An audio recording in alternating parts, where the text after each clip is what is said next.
সুপ্রিয় বন্ধুরা, আসসালামু আলাইকুম। ৪১ বলে ১৩ ছক্কা, ১২৩ রান। হায়দরাবাদের অনিকেতের আসল পরিচয় কী?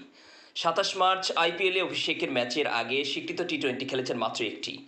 সৈয়দ মুশতাক আলী ট্রফির সেই ম্যাচটিতেও আবার আউট হন প্রথম বলে।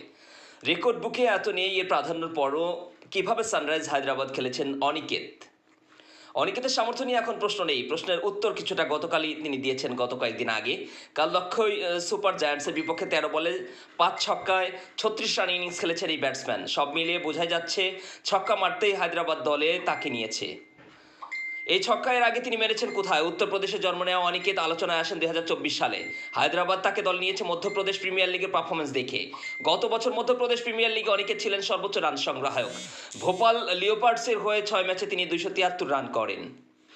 একটি ইনিংসে তো অনেকটা অবিশ্বাস্য। ১৩ ছক্কায় সেদিন করেন ৪১ বলে ১২৩ রান। আর কি লাগে? আইপিএলে নিলাম, এরপর তাকে ৩০ লাখ রুপিতে দল নিয়ে নেয় ছক্কার বাড়তি কদর করা হায়দরাবাদ। এছাড়া অনূর্ধ্ব ২৩ পর্যায়েও তিনি নজর কেড়েছিলেন। কর্ণাটকের বিপক্ষে ৭৫ বলে ১০১ রান করেছিলেন, যেখানে মারেন ৮টি ছক্কা। অনিকেতের ক্রিকেটের সফরটা এতটা সহজ নয়। মাত্র ৩ বছর বয়সে তিনি মাকে হারান। বড় হন চাচা অমিত বর্মার কাছে। ভারতের বেশ কয়েকটি সংবাদ মাধ্যমের প্রতিবেদন অনুযায়ী একটা সময় ভোপালে থাকার জায়গাটাও নাকি ছিল না এই ক্রিকেটারে। সেখান থেকে খুব দ্রুত ভাগ্যবদল হয়েছে হায়দরাবাদের হাত ধরে। বাকিটা নির্ভর করছে পারফরমেন্সের উপর। ছক্কা বিশেষজ্ঞ এই ব্যাটসম্যানের।